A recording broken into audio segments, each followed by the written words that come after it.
This is episode number 33, and we are on our bullshit. Hi, Thomas. Hi, Timony. Hi, Jason. Episode 33. How quickly the time passes. Time flies when you're having fun. Yeah. And when you're fucking shit up, too. How's everything over there? It's the day the mask mandate was dropped, and they're all still fucking wearing masks driving cars. But I don't have. Really? Half of them are still masked up to the tits. Yeah, but it's especially young men. It's really weird. But I'm just glad all that shit is over now. Yeah, supposedly here on the 31st, I think, or 21st of March, they're going to not require students to wear masks to school anymore. Very good. That's an important one. Yeah. I think that's more important really than anything else. Yeah. Like, I don't know how many of you guys out there have kids that are in school that have to wear masks, but my kid definitely has suffered some severe claustrophobia from that bullshit. Plus it affects their social intelligence and everything. And I want to say, hey, to everybody out there on Facebook, thanks for tuning in for us today on this episode. And I wanted to also give a special thanks out to all of our Patreon supporters that have joined us this month and in January. We've had a lot of you come on, and we definitely appreciate it over here. And we've got some projects in the works for you too here at Beyond Room 313. We're no longer doing the virtual pub anymore. I've got some work commitments on the weekend. Terribly sorry about that. But we've got some new things in the works that we're excited to share with you. And all of your pledges that you've done, all of your contributions and pledges through Patreon are incredibly appreciated. So without further ado, let me turn this back over to Timony, and we're going to get going here with episode 33 of The Week in Strange. That's right. Okay. The Mouth of Truth. You have the, okay, you got it. Okay. Hold on. Technical difficulty. Okay. Long before the modern lie detector and its harmlessly jittering graphs and wires were invented, the superstitious and untruthful faced a much more severe fate between the jaws of the Bocca della Verita, or the Mouth of Truth, an ancient carving which is said to bite the hands off of liars. While no one is exactly sure when or why the frieze was created, there are a number of theories. Dating back to around the 1st century of CE, the Mouth of Truth is a tall stone disc carved into a humanoid face with hollow holes for eyes in its gaping mouth. The original purpose of the large medallion has been theorized as everything from a ceremonial well cover to a piece of fountain decoration to a manhole cover. The face itself has been said to represent a pagan god, although exactly which one is up for debate, with scholars guessing at everyone from forest gods Phanes to sea god Oceanus to a local river god. While the origin is up for debate, the one unifying legend surrounding the stone carving is that if one were to stick their hands inside the disc's mouth and tell a lie, the Rocky Maw would bite the hand of the offender off. This belief seems to have originated during the Middle Ages when the disc was supposedly used during trials, having the accused put their hand into the slot, and if found to be untruthful, a hidden axeman would lop off the appendage. While this use seems to be apocryphal, the superstition persists to this day. The Mouth of Truth, which now rests outside the doors of the Basilica di Santa Maria in Cosmedin, it has been used as a whimsical lie detector in a number of movies and video games, most famously in the 1953 romance Roman Holiday, in which the carving was a major plot device. Yep, that's it. Yeah, I remember seeing this first years ago as a kid in Roman Holiday. I think it was, what's her name from My Fair Lady that put her hand in it or tested it, but Audrey Hepburn. And it just goes to show you the power of a superstition. There are things like this all over the world. There are things called ball and stones in Ireland, where you have to turn them and you can't lie. And people will go to extreme lengths not to do that. It's almost like goes back to an ancient time where, okay, you may not have your hand bitten off per se, but you may have it bitten off by a god in some concept of your life. in some aspect of your life. It shows the totemistic power of such things. It's like, walking around. There's a church where I grew up near where called the Black Church. And instead of you walk around the 3 times at night, at midnight, you saw the devil. And I can remember as a teenager doing it for a laugh and actually being terrified when the 3rd round was being completed. Even though we were acting with lots of bravado and everything, we still think that thought, expected, could it possibly happen? Could it possibly happen at the Black Church? But it just goes to show the power of these kind of superstitions and why they endure. I'd love to know how all that thing is. It looks absolutely ancient. It looks like it has. I don't know. Maybe I'm wrong. Someone like Tina would probably be the person to ask. It has an Etruscan vibe to me. I don't know why I say that, but it just seems that as a god, who knows? Could anybody from Solon, Vixtus, Jupiter to Oceanus? But yeah, it just goes to show the power of these superstitions are enduring. And I think it's because of the psychic level. You can somehow know that although the statue won't bite your hand off, the gods will. Yeah.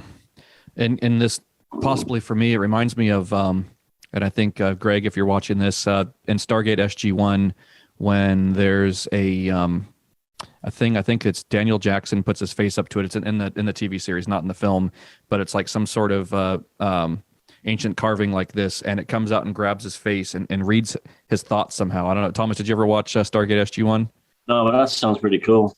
Yeah, I think it was like in one of the first few seasons, might have been in the first season actually, but this thing that came in and read his thoughts, and it reminds me of if this is like a leftover relic from a previous, like from the Atlantean era or from something before then, if it could be some sort of technology that's left behind that at one point did have some ability and then turned into some sort of talisman that became superstitious, where people would put their arms into it and get lopped off by an axe or something. But if at one point maybe it did have some sort of ability, it had some sort of actual like it was a technology of some sort, like a like the thing in Stargate SG-1 where it was reading Daniel Jackson's mind.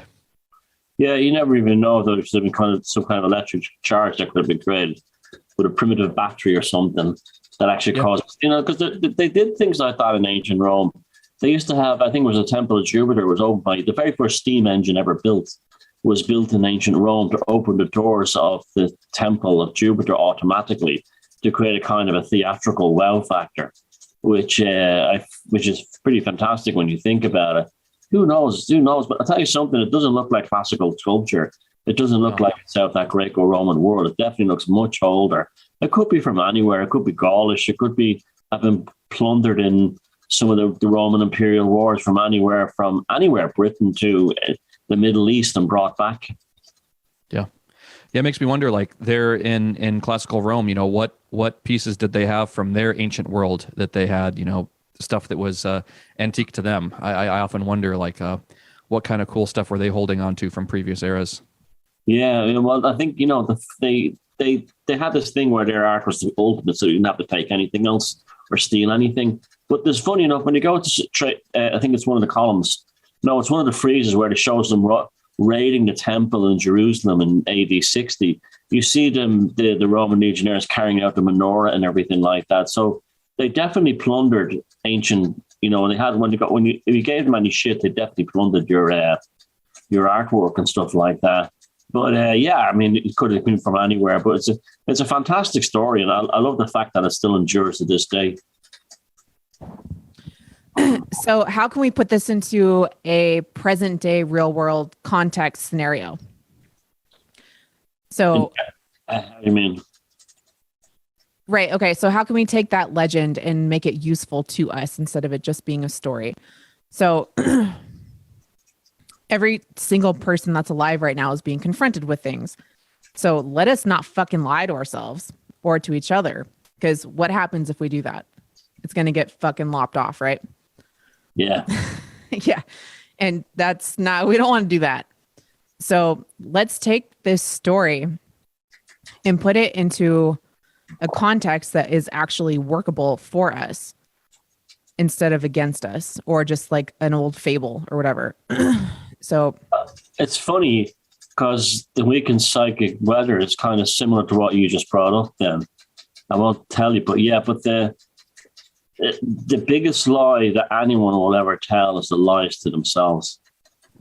To keep a bullshit thing going, to keep and you know, the ancient ancestors were probably very wise when it came to this stuff. The biggest lies we always tell are to ourselves, and it's out of trying to maintain decorum or social structures or protocol, or just being nice. You know, that can be, yeah, you fuck know, that. and that's where all the health problems in society come from. Are people, you know, lying to themselves on the surface that they're accommodating everyone else, but deep inside they're actually in pieces. And it's very difficult for people, modern Western people, to actually. I mean, you see that not a famous Carl Jung quote that humans will go to absolutely absurd extremes to ignore the truth about themselves, to deny it. Right. I think honestly, for most people, it would be easier for them to be actually shot with a gun than to hear a truth about themselves from somebody else, or to themselves. And that's a really brutal thing to say. And I know what it sounds like, but it's true. Yeah. And you know, we don't show up on this show every week to fucking lie and to blow shit up your asses or anything like that. And the truth of all of this, you know, all three of us here, we're all honest with ourselves first. And then we come together and we have this like really great discourse, and you guys comment, and, you know, we go back and forth, and it's great. But yeah, the thing about, there has to be no lie. It has to be the way it is. Yeah, it's interesting. Like we're talking about the bringing this into kind of present time, and I was just watching this video on Instagram last night, and it was someplace, I want to say it was in China, and it was like a circle of kids. I don't know if anybody else has seen this. It's a circle of kids.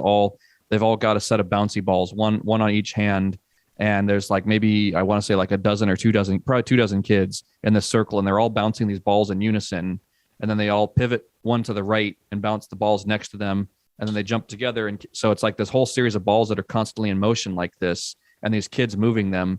And it's this thing of like putting the collective will of the group first before the individual will. And it's just kind of like this thing where it's like being nice. There's all these ideas about in society that being nice comes first before all. Being nice and you know, lying to yourself, you know, is more important than ever telling somebody like an uncomfortable truth. But yeah, so it's like with this, the legend of the mouth of truth. It's like you know, being willing to put yourself out there and go, you know, if all right, I'm being honest right now, and you're going to stick the arm into the thing and know that, you know, I'm being honest with myself. Otherwise it'll get lopped off. So we got Tina in the comments saying there that Tina says it's actually a few thousand years old, and that the legend of the mouth of truth is quite recent in comparison to the age of the sculpture.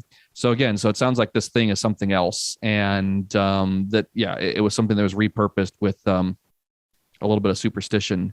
But no, that's a really good point, Timothy, about bringing this up to now of like, you know, being honest with ourselves, you know, in the wake of everything that's going on in the world right now, you know, just, you know, the worst person to lie to is yourself. Yeah, it's a very philosophical start to the show. How dare you? How dare you? I went there. Can't help it. Okay. Well, to wet your whistles. 9,000-year-old ritual complex found in Jordan Desert.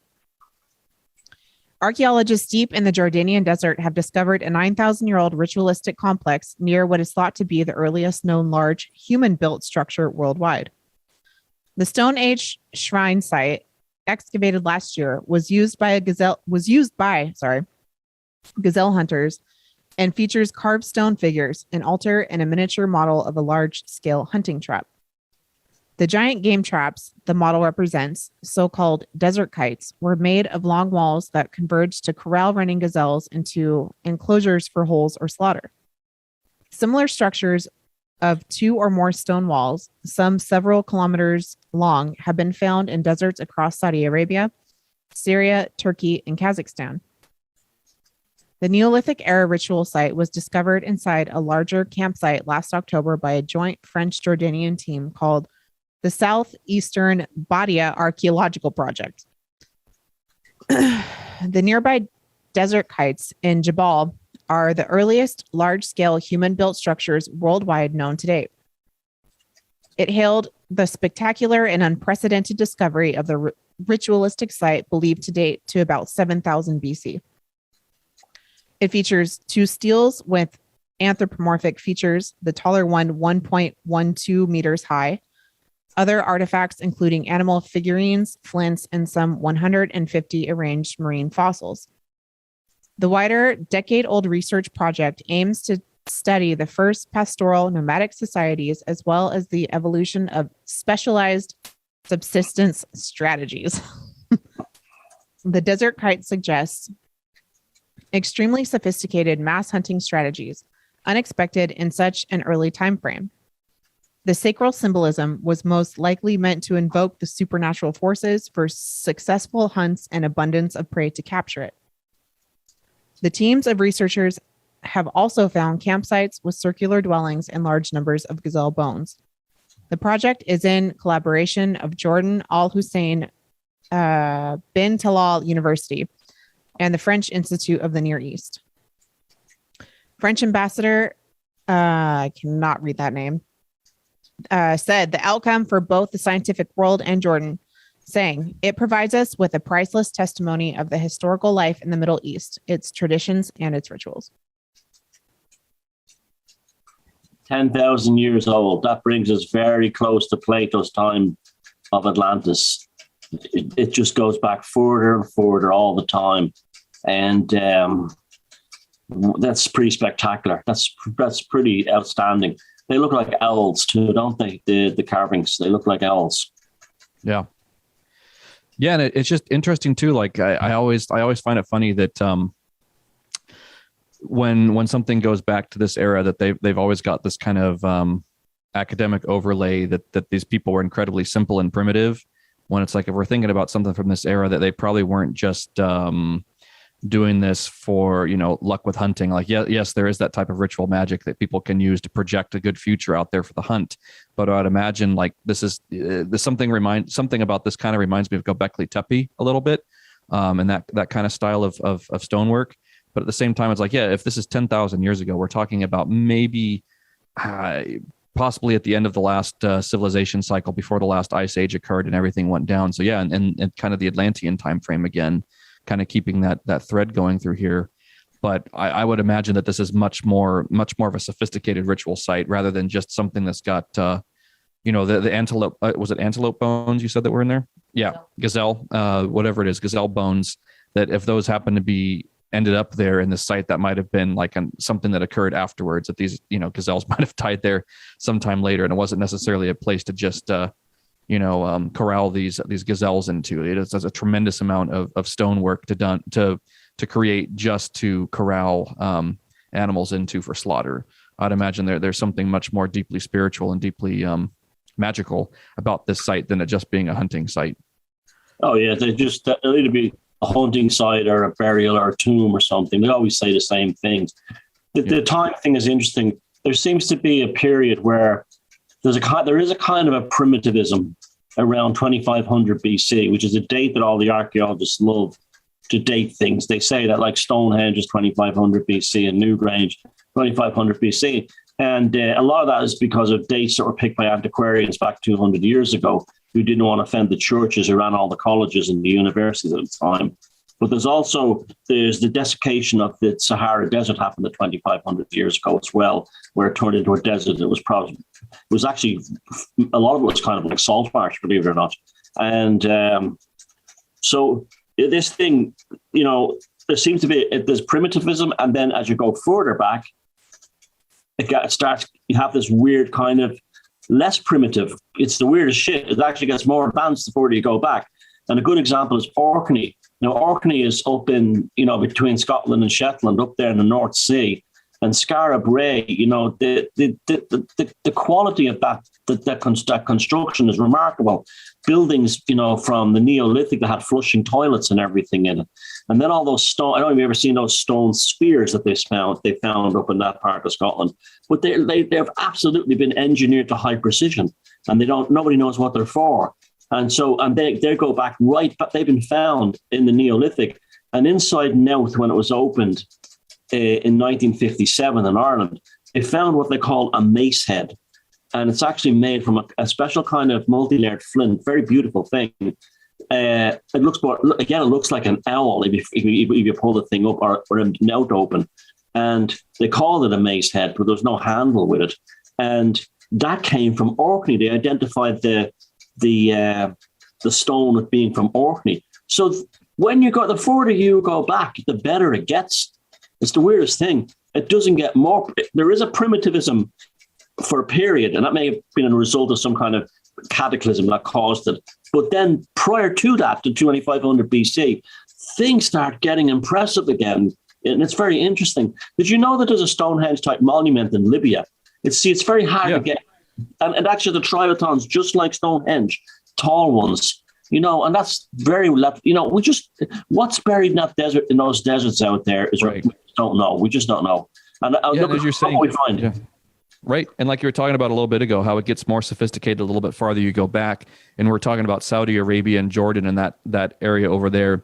There's the things in Saudi Arabia. I'm sure you all know what I'm talking about. You can find it online if you just type in Saudi Arabia rock structures, and it's out in the desert. They look like chunks of buildings that are just sitting there. And people say, oh, well, those were temples carved out of stones that were there. And I'm like, no, I would venture to say that maybe those were part of a pre-existing structure that got blown the fuck up somehow. Yeah. Whether the famous stone that's sliced down the middle perfectly nearby. Yep. Like it looked like a laser cut it in two. And that's that temple out in Saudi Arabia, the desert. There's a lot of stuff out there that Arabia is vast, and a lot of it, because of shifting sands, gets buried, and it's only by accident they discover this stuff. Right, and it's a very, very high level of sophistication with that architecture, and it's just so strange too that within that there's parts of it that are just melted. It's like part of it, the structure's been completed, and then that completed structure melts away as if there was some sort of like zap from the sun, or like some kind of thermonuclear weapon or some kind of energy weapon. Kind of thinking back to, again, like the Mahabharata, the Bhagavad Gita. I fucking suck at that word. But stuff like that, Bhagavad Gita. Yep. No, it's the Mahabharata. That's the one about the nuclear wars in ancient times. Okay, so I was right the first time. Yeah. But yeah, that thing, and there's the. So it seems to me that there was a previous high civilization that got wiped the fuck out in a really cataclysmic event. Doesn't matter, I guess, why it happened, but there was one that existed. And, academia and whomever, the mainstream media will overlay some kind of bullshit story on top to explain what these things are. But there's just so much evidence out there, especially in the sands of Arabia and, the Saharan Africa, sub-Saharan Africa has got its own cool stuff too, but especially there in the Sahara, just what's beneath that sand, it wasn't, 150, a little over 100 years ago, the Sphinx was covered up to its neck in sand, right? They didn't dig it out until... They didn't know what was down there, yeah. Yeah. So and it's all across through to India and everywhere. There's those famous steel columns in India that made from iron that doesn't rust. They haven't got a clue how they refined that or made it. And it's just an iron that will not rust. Yep. So it's stuff that was left over. I always love that graphic. I bring it up all the time. Thomas, you share it sometimes. It's like, I want to say it's 3 panes of, there's like the top pane is like a really advanced civilization, and then it worn away, and then it's like present time where it's just like a standing stone. It's just I know I love that little graphic, because it's like there's so much of that. And a lot of those stones, I remember, were attacked and destroyed. Like this one behind me, this is the Devil's Arrow in Thornborough in I see it. Yeah. Yeah, and that thing there is definitely like what you would describe it. There was that famous graphic with the 3 sections. That thing looks like that was perfectly square and leveled off, and it has lots of rainwater ridges down the side. So that thing is absolutely ancient. They say it's Neolithic, but it's also aligned across the landscape like it's got some kind of like relay station or something. But yeah, that one there, it was very similar to the ones in the graphic. That thing there, you could tell was dead straight at one time. Yep. The Puritans in the 1700s did things like used to light fires around them and then throw freezing cold water on them to try and crack them. They'd even dynamite them and throw acid on them. There was Puritans that were called stone killers, and they thought that these things were made by the devil, so they went around killing the stones. And there was lots of them in Scotland, but there were so many megaliths that they gave up after a while. Wow. So what megalith are we going to build? Like you said, you know, the further you go back, the more interesting it gets. Okay, so let's make it interesting now too. So what are we going to do? What are we building? Yeah, I mean, I think that's a really cool concept of like, you know, magicians and people who are able to cause change and conformity with will, leaving behind something that exists beyond bodily death. You know, you've got many composers left behind, you know, a magnum opus, like their entire body of work that strings together throughout their entire career as a composer. You know, there's the filmmakers. So I think that idea of leaving behind, you know, a magician leaving behind something that can transcend bodily death. And yeah, you had people who put this into stone, literally. They ritualized something by creating something that could withstand you know, the weathering of the ages, that can take being, you know, buried underwater or buried under sand for eons and then reemerging. But yeah, there's the more nuanced stuff that gets put down in the grimoires and, you know, hopefully buried underground someplace and you know, left for the next civilization to dig up and use. You know, and I think our ancestors in this tradition used pictorial symbols that indicate to everyone, you know, there's, you know, things that are communicated through graphics and symbols that are there within, you know, the subconscious and the unconscious, that just looking at, you know, a dot within a circle, for instance, you know, everybody knows, people just know on a subconscious level that means something, even if they don't know specifically what it means. But there's these memes and tropes of symbols that can, you know, a magical language can be created by them. So yeah, I think it is good to leave behind things that can. Yeah, I think there are a few megaliths in the future. Like Mount Rushmore is definitely one, and another one. You know what? The Weekend Strange is a megalith. It's a technological megalith. The St. Louis Arch, I think that has the potential to be like one in the future. That's a very impressive structure that's well made. Another one is the Goddess of Victory in Stalingrad in Russia. It's a gigantic statue of a woman holding a sword. And they've just completed an enormous one of Shiva in India from stone. So there will be, we have, you know, they have been left out there, and they will be found in the future. Yeah, it's really cool to be a part of that and see, you know, these things that are just like regular everyday things to us, that actually there are some things that will withstand the test of time. Yep. And, you know, we get to see them in our everyday life and just, you know, oh, that's a cool monument, whatever. But for future generations, it's going to be something different. Cardi B, you know, something. And you know, something will happen where there'll be a Walmart somewhere in like Illinois or, you know, out in the middle of nowhere in the US that'll like get encased in like some kind of, like, it'll be perfectly preserved. It'll be fucking Walmart or something. And like just total, like, you know, the sporting goods section of a Walmart will get preserved in time, and people will have some kind of thing to say that this was some kind of temple. It'll be venerated by. Well, isn't there something like a 40-year-old Big Mac? A guy bought a Big Mac 40 years ago and never touched it, and it's still edible. Yeah. I don't know if it's edible. Yeah, but it hasn't molded or anything. But yeah, well, there'll be some McDonald's encased in stone someplace. See, that's the opposite right there of like being okay with the filth of life. Like if something doesn't decay, there's something fucked up with that thing. Yeah. Shit. Yeah. That shit has to decay. Okay. British driver reports man-goat sighting. A British motorist was left scratching their head when a mysterious bipedal creature that they likened to a goat man dashed across the road in front of their car. Recounting the bizarre encounter on a parenting forum, the bewildered witness explained that the incident unfolded at about 2 a.m. this past Sunday morning as they were driving near the community of Staverton. The trip took a decidedly strange turn, they said, when something crossed the road in front of us in full headlights for about 3 seconds. It made a distinct impression on the mystified motorist. Getting a fairly good look at the oddity, the witness described it as being about the height of a person, maybe 6 feet or over, and noted that it had short, powerful legs and hips, which seemed to move in a circular, fluid fashion. The motorist went on to say that it was not a deer because it stood on 2 legs. and also dismissed the suggestion that the creature could have been a kangaroo, as it was much taller and upright when moving. Later observing that it was somewhat similar to a gigantic hare, but far too large for that to be the case, the driver mused that the closest we can describe it is a large man goat on hind legs, but really stocky ones. Other members of the forum have posited that perhaps the motorist encountered a Bigfoot or even the devil out for a late night stroll. But the witness was skeptical about such fantastic possibilities. Despite likening the creature to a man goat, the driver declared that it was not a kangaroo, not a goat man, not a slender man, not a Sasquatch, because these things don't exist.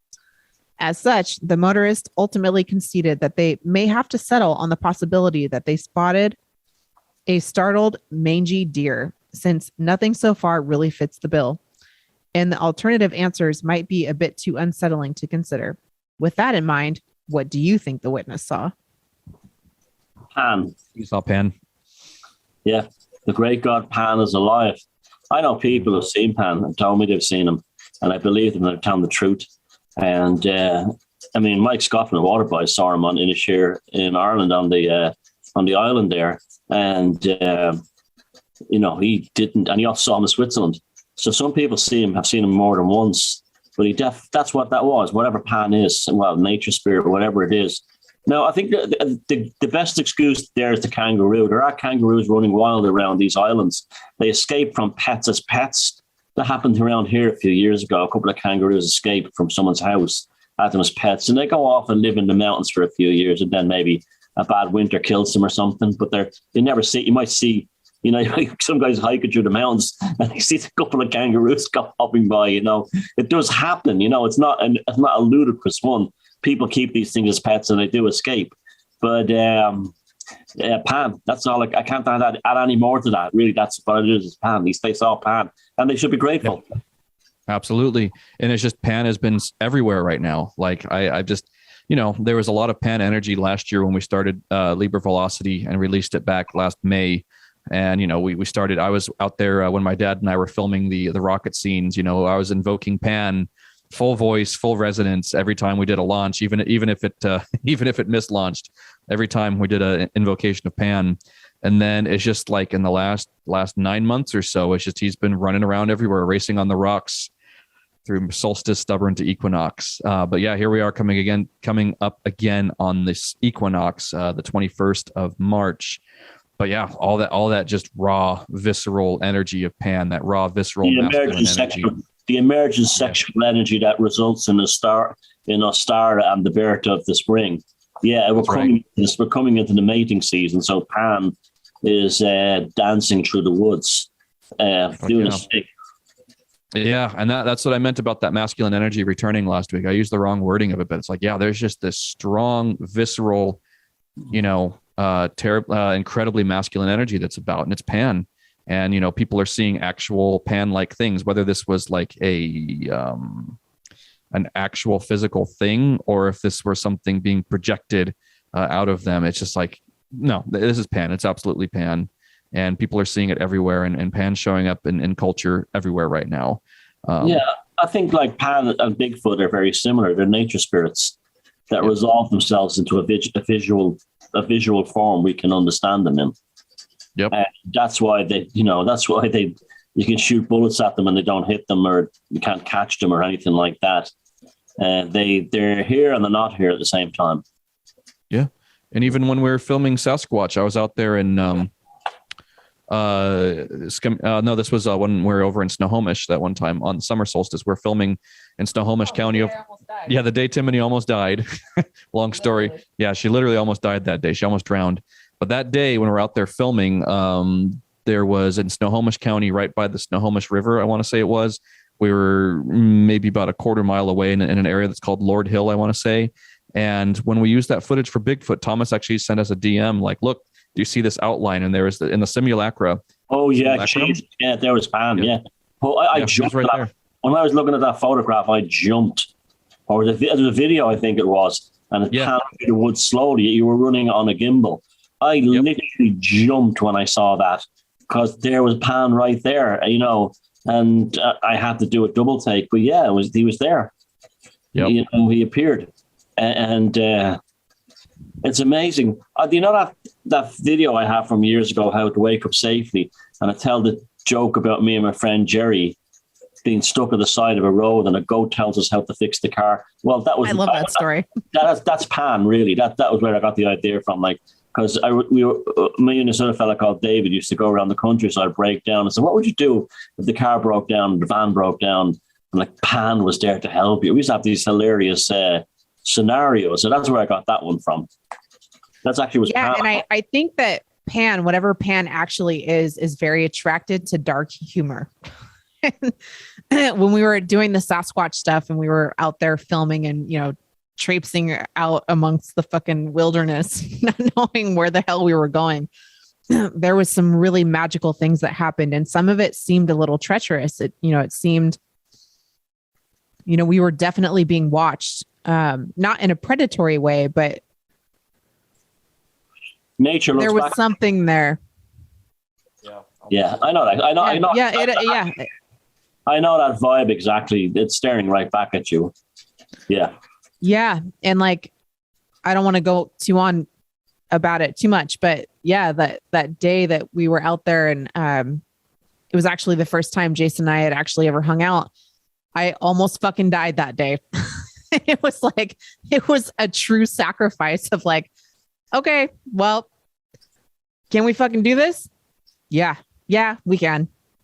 And it was a test, and we did it, and it was, you know, it's been beautiful ever since. But anyways, yeah. I mean, I don't know what you're definitely being tested a lot, I have to say. Yep. So you've actually got some great stuff ahead of you then. Absolutely. Always. That's what we call deposits. Yeah. We're making deposits. Making deposits on karma. Yeah.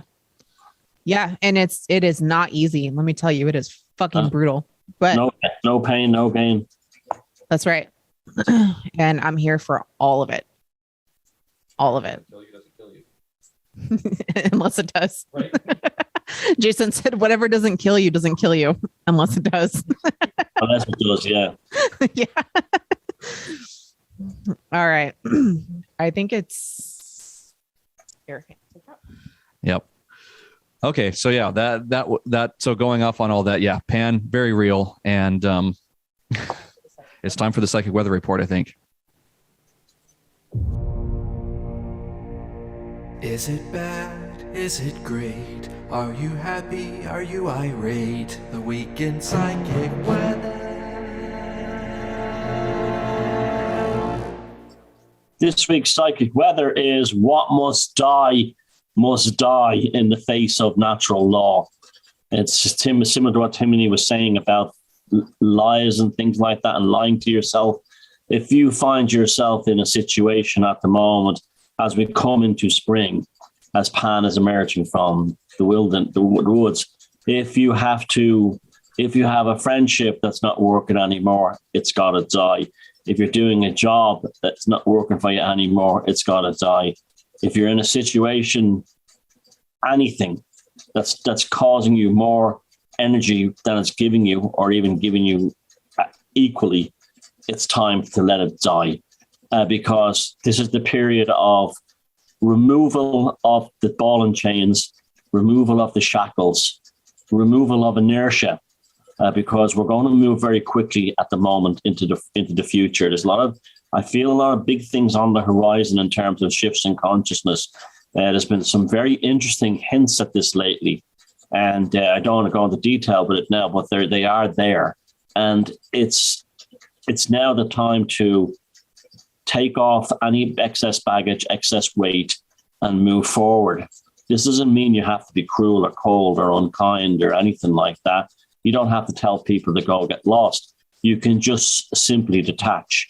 There's a beautiful thing in detachment. I think Deepak Chopra, when he was great, wrote the 7 Spiritual Laws of Success back in the 80s.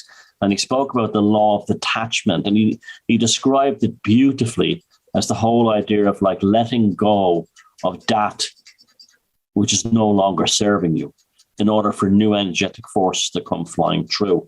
And that's very, very where we are right now. So that's the week in psychic weather this week. What must die, must die. What must be let go, must be let go. What must be cast aside in order to move you forward in the future has to be done. It's not a cruel, cold, or cynical thing. It's purely just a matter of fact. And ultimately, it's based on the elevation of your consciousness and the growth of you as an individual. So that's the week in psychic weather. If it's holding you back, let it go. Is it bad? Is it great? Are you happy? Are you irate? The week in psychic weather.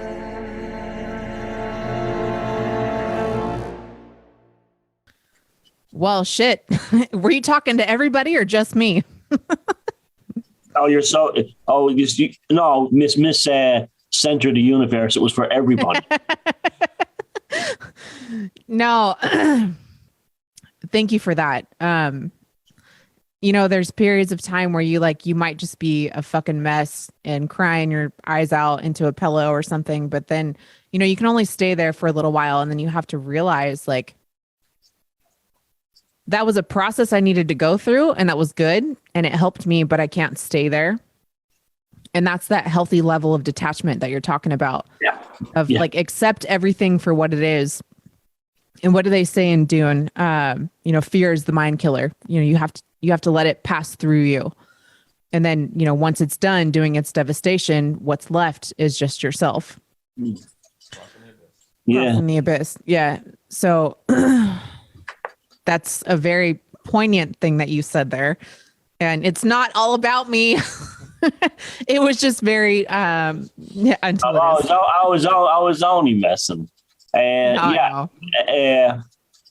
It's just it's a very simple message. I don't think I could really extrapolate or expand upon it anymore. It's just whatever shit is holding you back, stop making it shit and move on. Yeah, I think the most simple things can be the most complex too.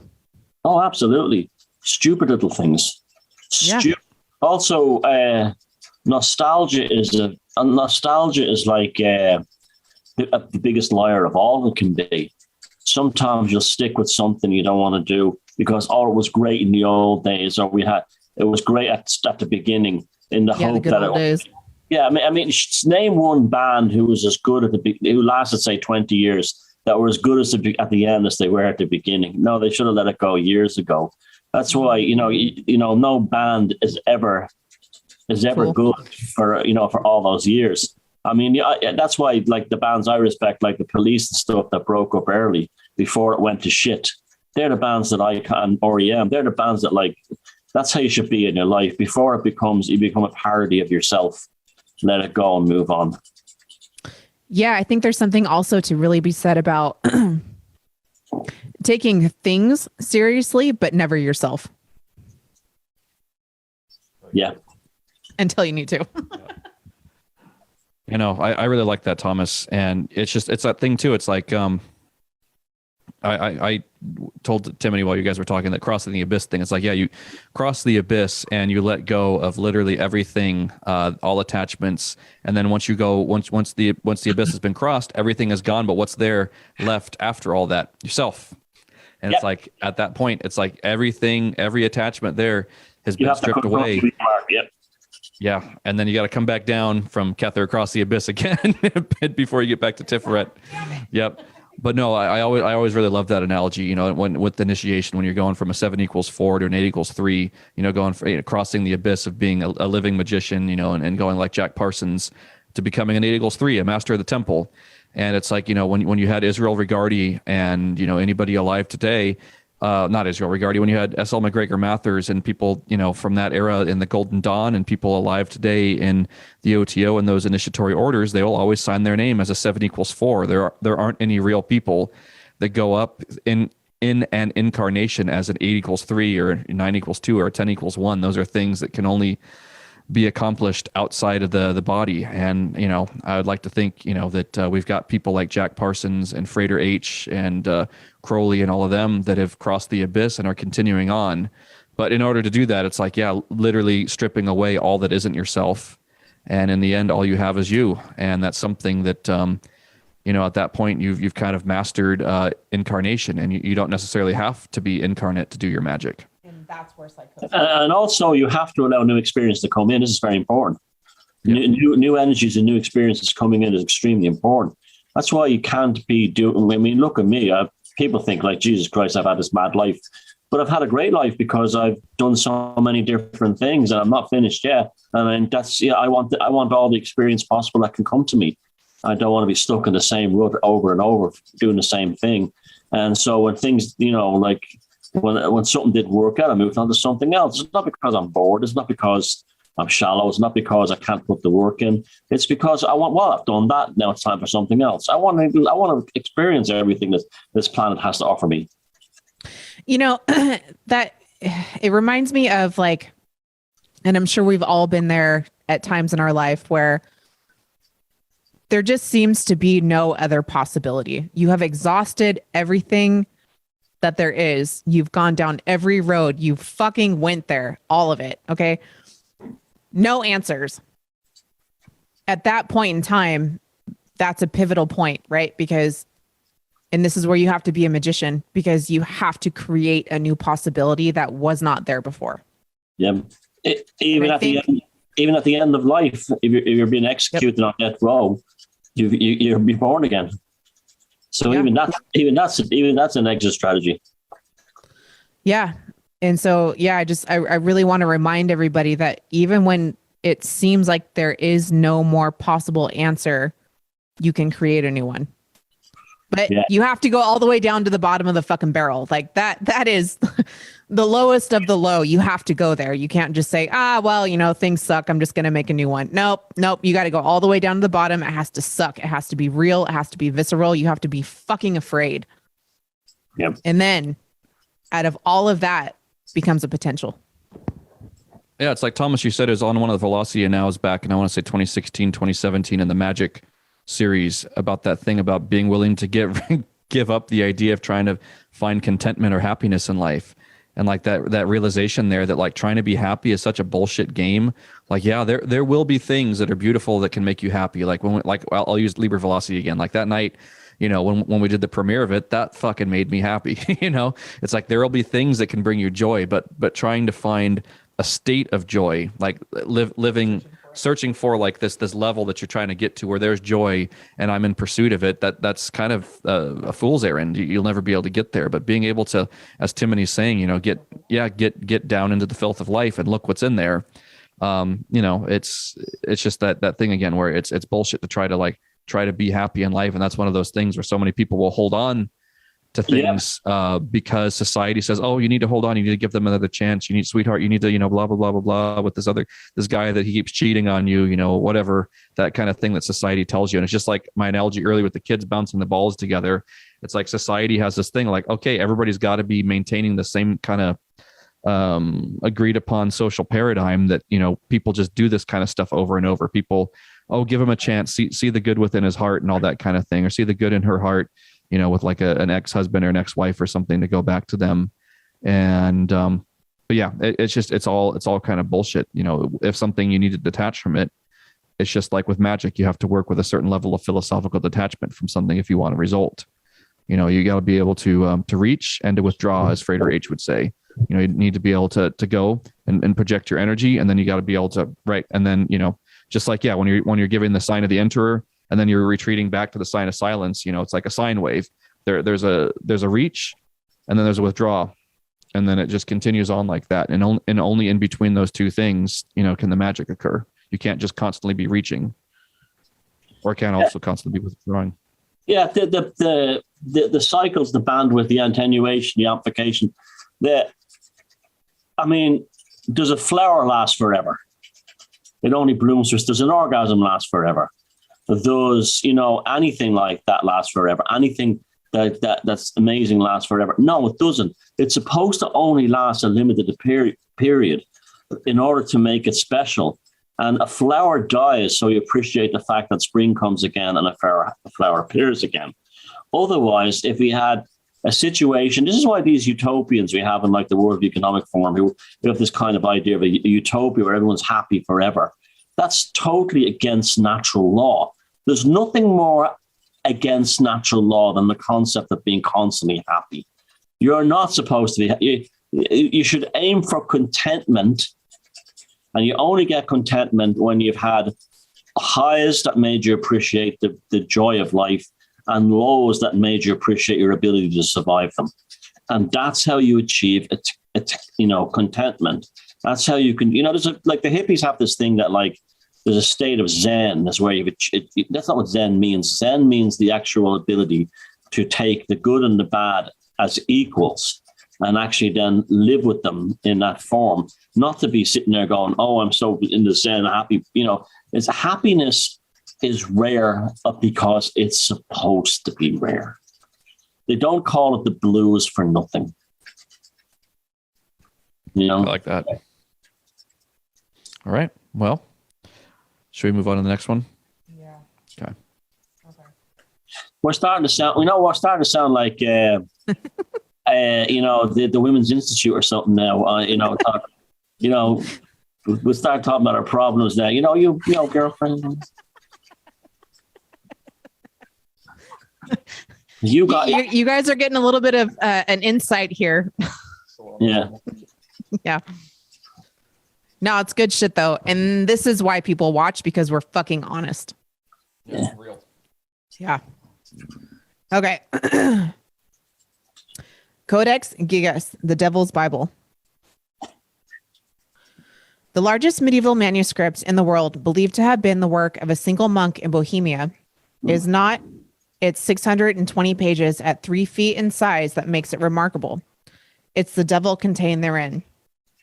Literally meaning giant book, the Codex Gigas was created in the 13th century and originally stored in the Benedictine monastery in Poland. The manuscript contains not only the New and Old Testament, but an assortment of other shorter texts addressing matters of extreme practicality for the time. Exorcism, grammar, a calendar, and medical works, to name a few.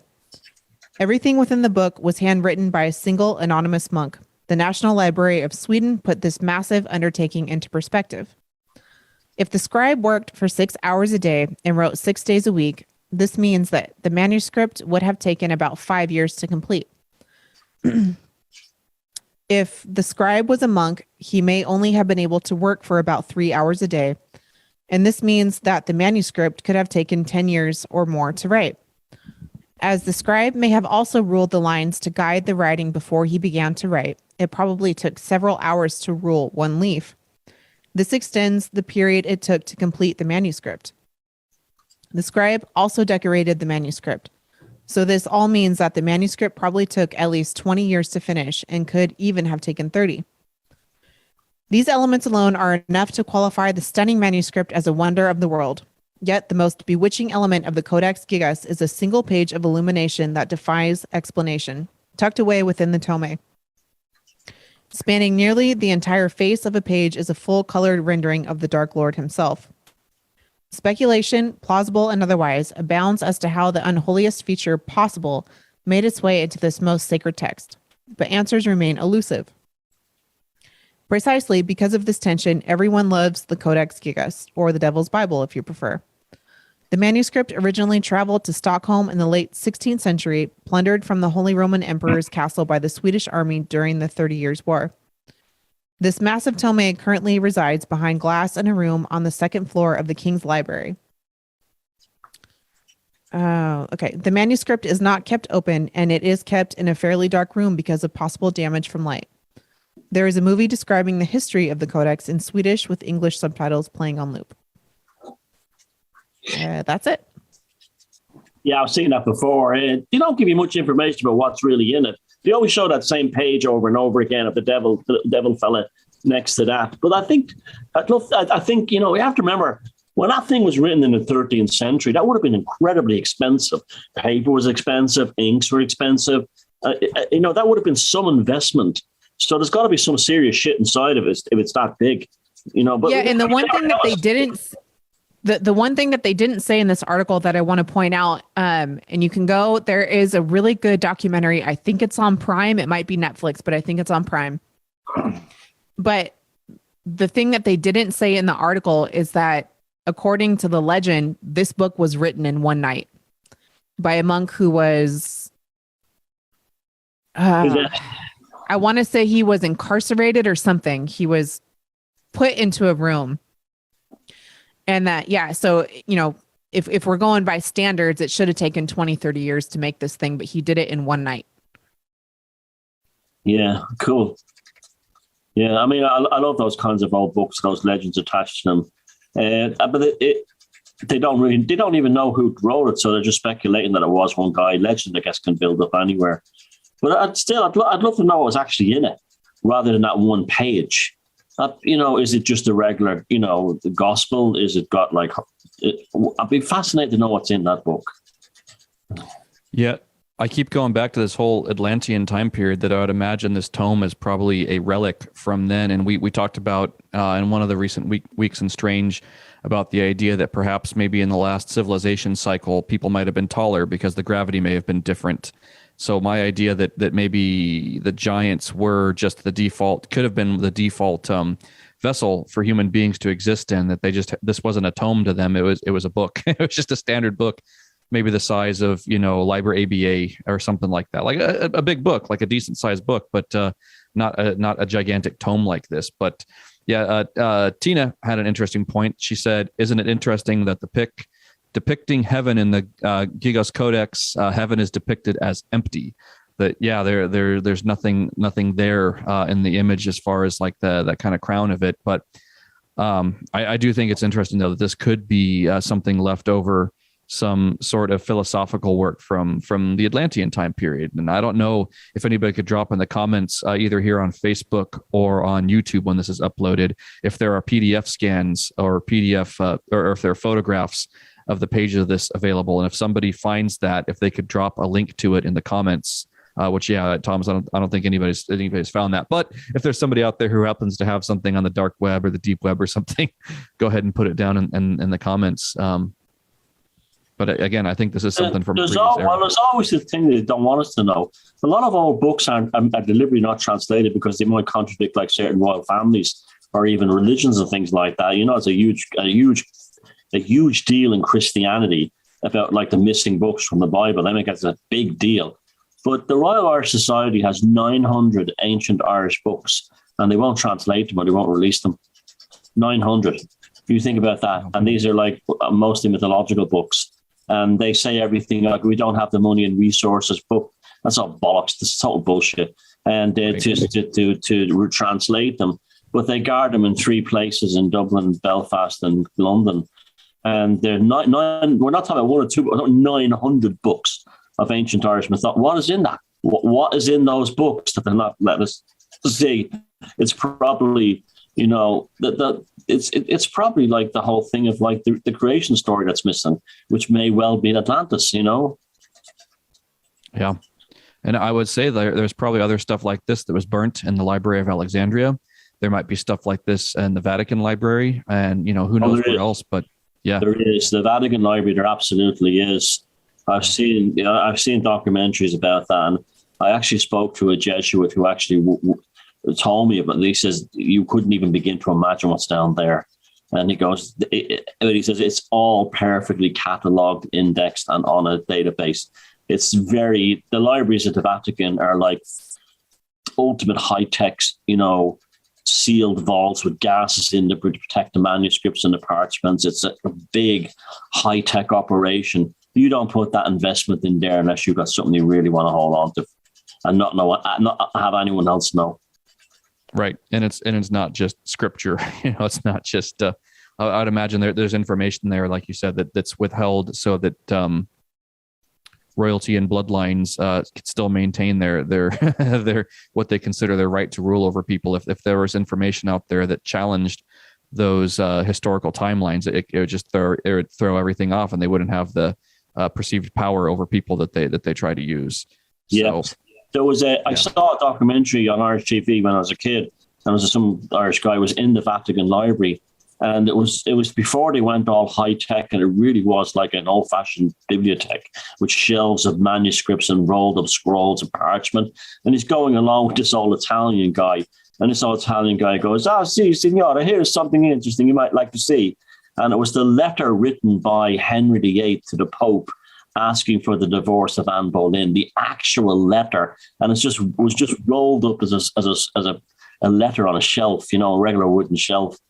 But I think like after that, especially in something happened around the time of Pope John Paul II, he invested huge amounts of money in the Vatican Library, and because it's just he completely changed the whole dynamic around it. It's now probably the most precious bibliothèque in the world, but yet it's more secretive than ever and more protected than ever. Apparently, it's so deep underground now, it can actually even survive a nuclear bomb. That's how valuable what's so important what they have in it.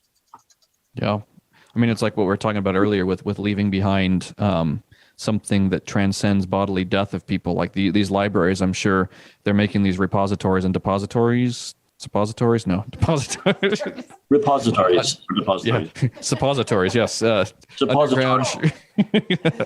So that this information can be dug up again if there is another cataclysm or some type of thing. Where it's just, I think this is just some type of cyclical thing again, where life just, you know, goes around on the Wheel of Fortune type of thing, and there's, you know, the Wheel of Fortune, yeah, and just that there is some sort of natural cataclysm, or there's, you know, maybe something, maybe a war happens every, you know, however many 100,000 years or million years or something that wipes everything out, and people just keep doing the same thing over and over or something like that. I mean, I don't like to go down that path of people saying that there's just an end times, a doom and gloom kind of thing where there's like a final point and then that's it. I really hate that idea of like, right there. It's a cyclical thing. It's not like the end times and that's it, and there's judgment day and then we go on to some other reality. No, I really. But let me tell you how bad it sucks at the bottom. Yeah. But it has to suck that bad at the bottom to be that good at the top. Now we're going into pornography. Anyway, sex magic.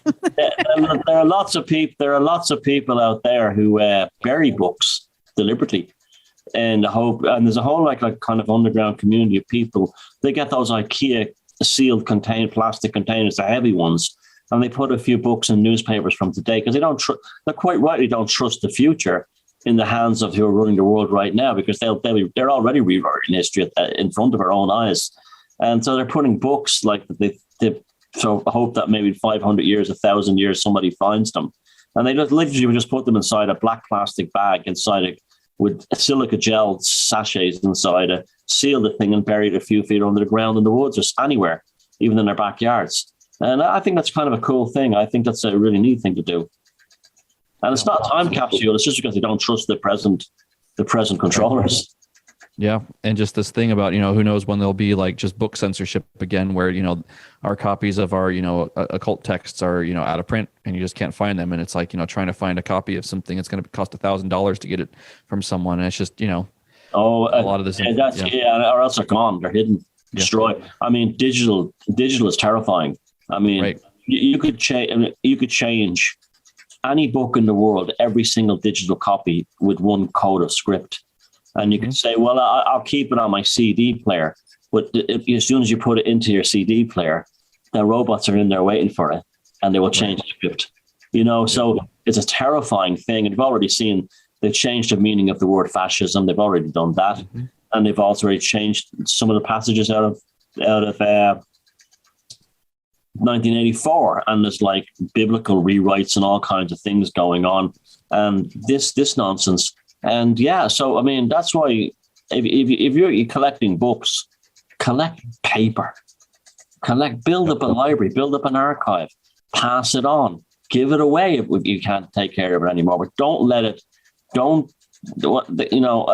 that Kindle thing, the minute I saw it, I was like, okay, no, I don't like this at all. This is definitely part of the agenda. There's something magical about having a hard copy of it in your hands, right? Like in the text, it's on paper and the ink and everything versus a lit back screen, which, I mean, we all look at our phones all the time, so whatever. But when you're actually trying to learn something or invest in something, it's so much more powerful to do it that way. and not the electronic way. And it's still more convenient. You don't need power to run it. You don't need. If the lights go out, you can still read. Yeah. I mean, John Waters said a great thing about the newspaper, because the newspaper was a fantastic thing. He says you got all this information in it, and that you could write on it, you could draw on it, you could actually use the paper for lots of things, even to wrap the lunch up in, because it was so unbelievably useful. And it was so inexpensive, Yeah, I remember living with my grandma when she was little, and she always had her TV guide out, and it came in the paper every week. And sometimes, she'd send me up the street. Oh, can you here's 75 cents or whatever it was. Like, can you go up the street to the gas station and get me my newspaper? I need the newspaper because it has the TV guide in it. And we'd sit there and, read the funnies and whatever. And she'd take her TV guide out and she'd circle all the things she wanted to watch. And I mean, this wasn't even that long ago. She passed away 3 years ago. So this wasn't even that long ago that I was doing that stuff with her, and she still hung on to those old ways of like, ink and paper and, mapping out her day that way. And it was really cool. It was really sweet. Yeah. I've started to use regular maps again when I go looking for megaliths. So like, instead of using using the phone or anything like that, the Ordnance Survey here has a fantastic series of maps called the Discovery Series, and they list literally every megalith, even no matter how remote, on it. And they're just incredibly wonderful just to look over the ancient tomb, ancient site, stone circle, like all this kind of thing. And then finding names of mountains or hills nearby named after ancient goddesses. And you realize, like, I love looking at maps, but you go on this kind of like Frodo or Bilbo journey through the map, it's amazing. And they've all been re-released again because there's a demand for them. Even in the age of Google Earth, people still want the old Ordnance Survey maps. Yeah. The same thing too with like writing, having nice journals, having journals around the house to write in. Like I've tried multiple things with dream diaries of using a journal.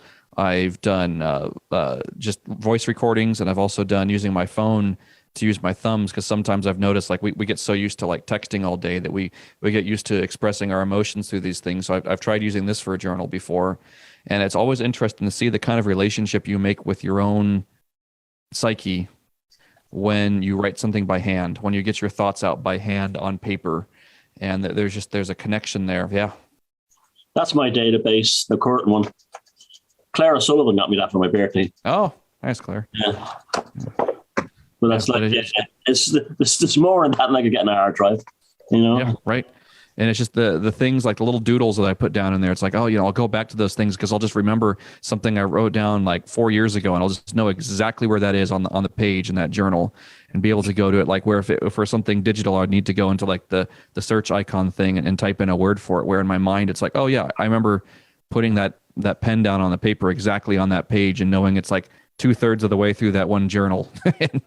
But there's a thing about the way that it changes the way you think. Like Timothy was saying, reading off of an actual book and then writing down into an actual writing by hand something. There's just a different relationship. Chaos Journal. Yep, we got that one. And then, just writing things down. Like you have a different relationship with the information. So, and you can draw little pictures too. The little pictures can express things that are hard to write out in terms, but and then you find out later on there was predictive things that you actually predicted the future. Yeah, always. Yeah. Well, are we ready to do the final story? Final story, awesome. Across the U.S., museums are exploring spiritualism and the occult as powerful unsung forces in art history.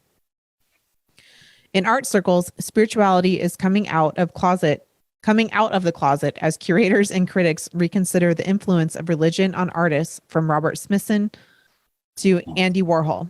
But spirituality's cousins, spiritualism and the occult, remain cloaked with suspicion. There is now, as there long has been, an aura of disrepute around these practices. They reek of charlatanism, crackpot science, and New Age gullibility. A few years ago, when I was writing an article on art and spirituality, I was warned by a prominent writer on the subject to avoid the word spiritualism. And indeed, when major art museums touch on the subject of spiritualism or the occult, it is generally to debunk or satirize. In 2018, Hilma Aft Klint exhibition at the Guggenheim was the rare exception. But even there, the curators seemed discomforted by the artist's insistence that her work should be seen as a message from her spirit guides. Oh. 2 exhibitions currently on view take spiritualism and the occult seriously, examining not only works made by artists in touch with other realities, but also the way that such explorations are woven into the fabric of American art and culture.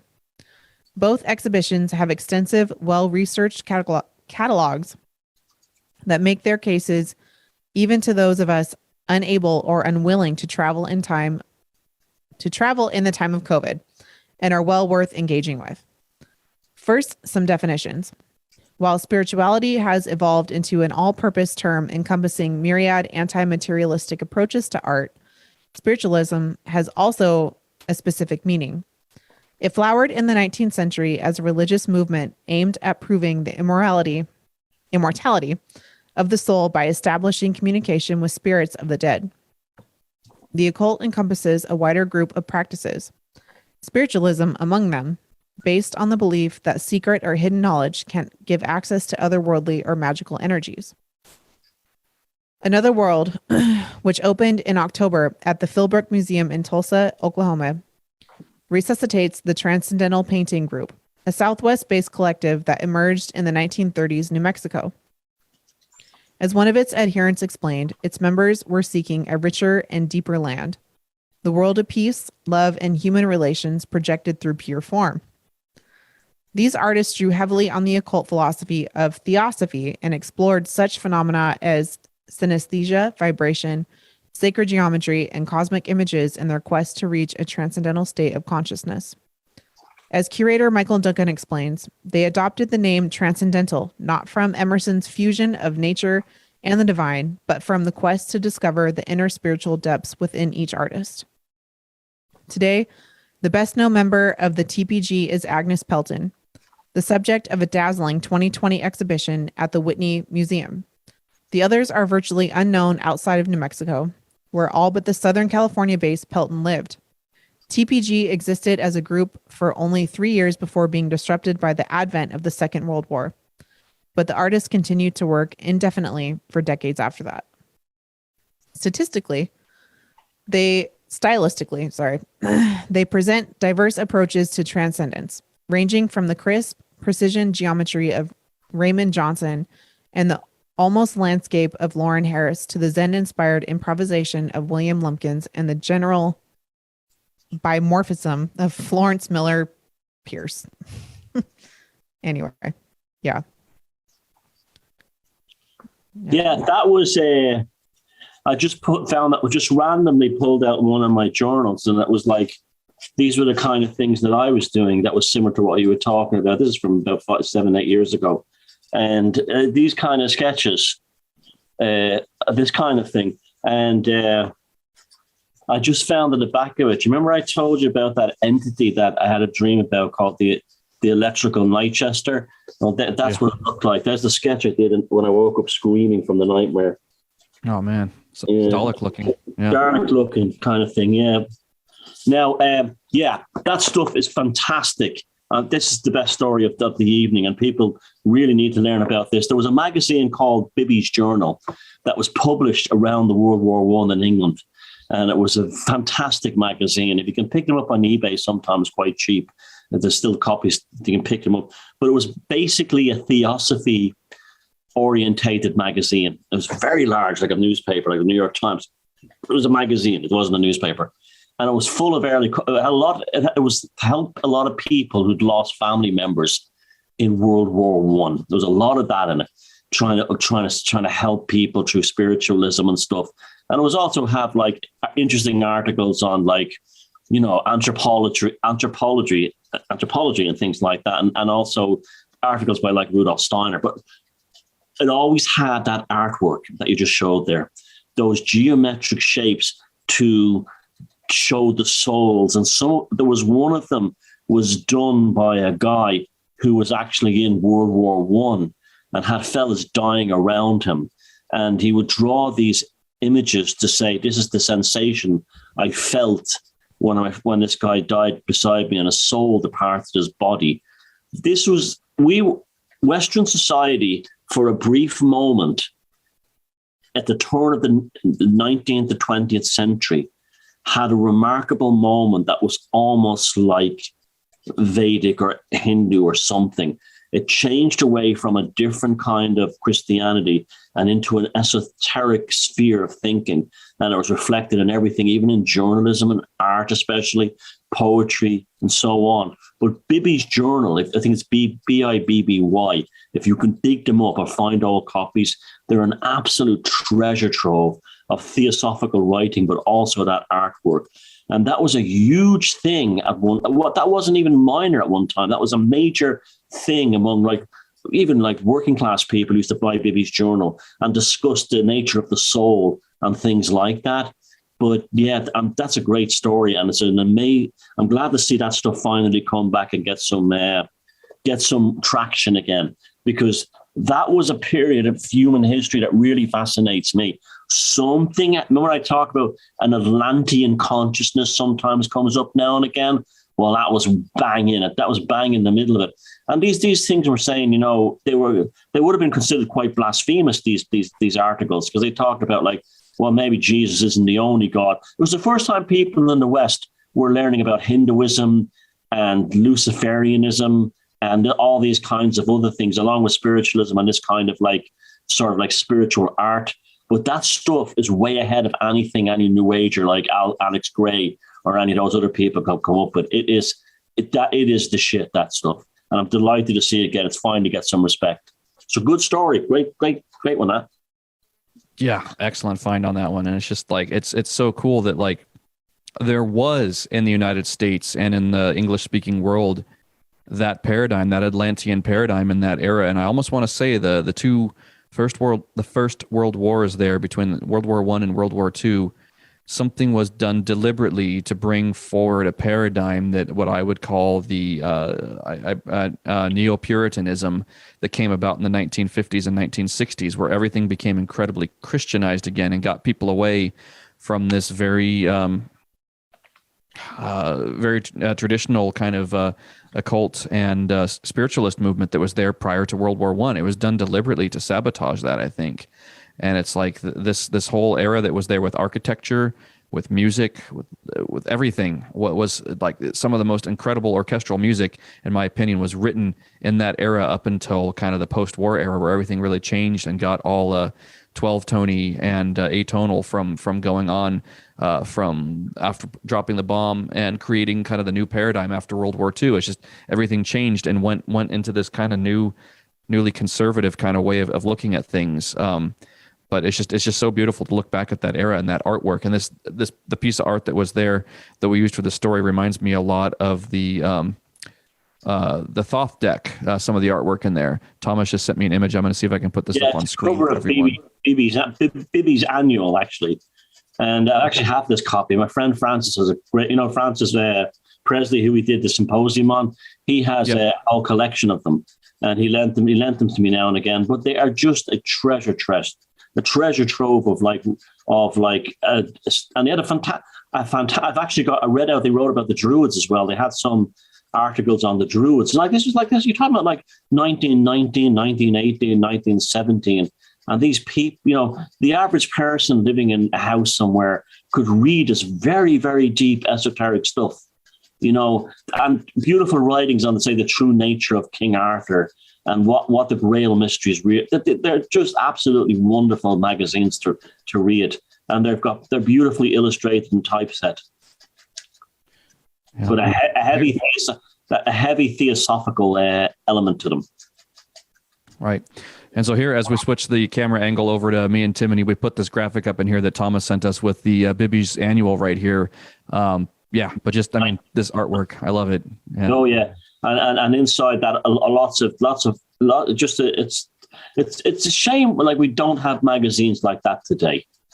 That you'd actually read the thing, learn about art, learn about anthropology, learn about ancient sites, but also have your soul and your meaning of life spoken about, you know, so you could sit there. By the time you were finished reading that, a whole family would buy that and everyone in the family would read it. They'd be better people by the end of it. You know, their lives would be definitely enriched by the knowledge they would gain inside it. It wasn't news. It was actual, you know, the fertilization of the mind and spirit. Right. And it's like, it's a shame that there ain't anything physical like this right now, but I feel like what we're doing here with Beyond Room 313 is the current era's iteration of that. That's why we tell people, hey, don't post politics in our Facebook group. This isn't the group for that. You know, that this is for, like Thomas was just saying, the stuff that is spiritually enriching. You know, you learn about yourself as a soul. Unless there's a spiritual dimension or a Fortean dimension to it, like, or to the political story, or it's a satire making fun of the absurdity of it, like a meme. We're okay with that. But sitting there discussing like who's bad and who's good and who's a good guy and who's a bad guy, we're beyond that now. It's, you know, that's the old world. That's the old paradigm. Right. And it's like, that's why we created confrontational irony. So what if you need an outlet for the same group of people? You're not being censored. You're just being told, get out of neighborhood. Right. Or it's just literally hopping into the other bar. It's like this bar that we're in here on Beyond Room 313. We have certain types of conversations. If you need to go talk shit, go bar hop down to the other one everybody else hangs out at. You know, it's still the same group of people there. We don't serve sandwiches, but the place next door does. Right. Exactly. So it's like, you know, over here in Beyond Room 313 on the Facebook group, it's like, yeah, it's this, you know, this stuff right here, and, you know, the modern version of it, so that it can exist. And I don't know. It has to stay focused. We have to stay focused on that. Otherwise it's going to fizzle out, and that can't happen. Yeah. So start going on eBay and see if you can find, or go to your old antique shops and start collecting Bibby's Annual. You'd be glad you did. Yeah. All right. Well, this was a really great show. Yep, it was. Yeah. I think we got some really good stuff out of it. We all said some really awesome things, and people in the comments, you guys are awesome always, giving us so much information and just more stuff to think about and bounce around. So thank you, you know, anyone that went and researched anything that we talked about. It was great. We appreciate you guys. Thomas, we appreciate you. I appreciate you. We appreciate all of it. So have a great week, you guys, and we will see you next time. Bye, everybody. Bye.